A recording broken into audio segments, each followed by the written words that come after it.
This segment contains spoilers.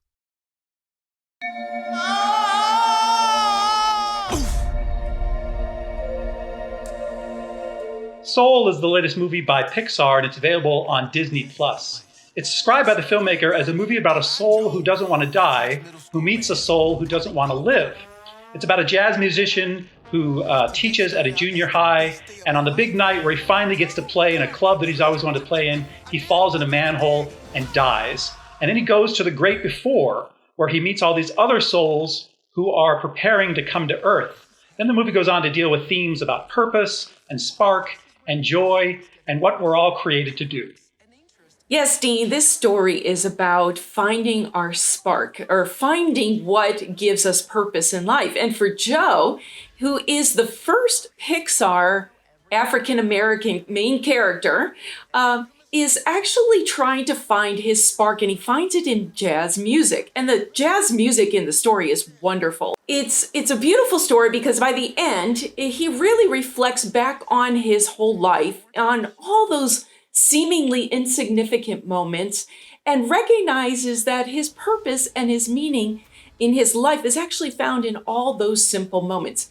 It's hard not to look at this as a theological film, which is certainly a philosophical film, which I think misses the boat on too many levels and actually kind of frustrated me and got to the point where I'm just going, I don't know what this movie is really trying to say, and what it is saying is really kind of muddled and certainly not in line with a Judeo-Christian worldview. Yes, it doesn't have a Judeo-Christian perspective. It's actually a very secular humanistic view, and mainly because it separates the human person, their spirit, the soul, from the body. And that's not who we are. We don't have a soul that has a personality.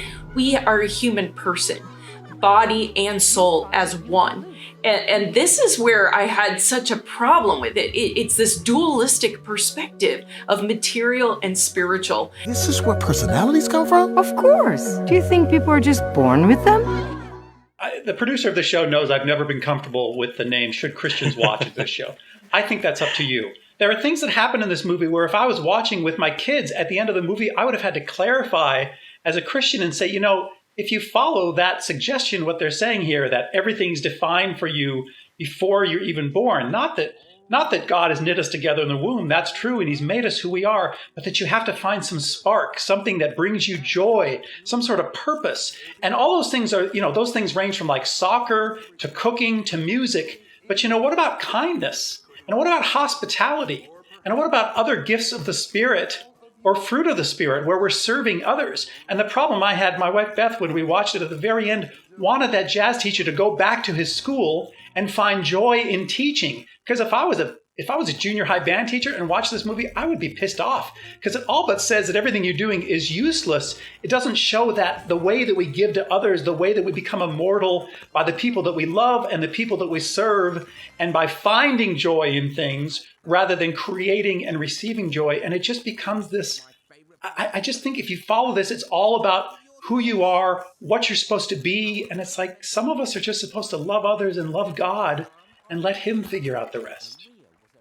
Yeah, I think I am an unrepentant fan of PIXAR. I'm usually an uncritical fanboy of them all. What's interesting about Soul is it tries to do two things. One is think about the afterlife, but then the other is to think about sort of purpose and mission or whatever. And I think they have two films that are excellent in their catalog that I'd highly recommend if you haven't seen. One is Coco, which is about the Day of the Dead and a young boy who's thinking about family and the afterlife. Beautiful, colorful, just all the thing, musical. The other one is Up, and a similar kind of thing where you have a main character who's longing for what he feels is a sort of mission or purpose in life that he lost, only to find it in a young boy, in a relationship with a young boy who had lost a father. And so I think both of those films, Up and Coco, are really great in the way that they address some of the themes that this one's trying to address, but might not quite get at as well. Until next time, I'm the nun, Sister Nancy Usselmann. I'm the professor, Dr. Kutter Callaway. And I'm the TV writer, jazz impresario, Dean Batali.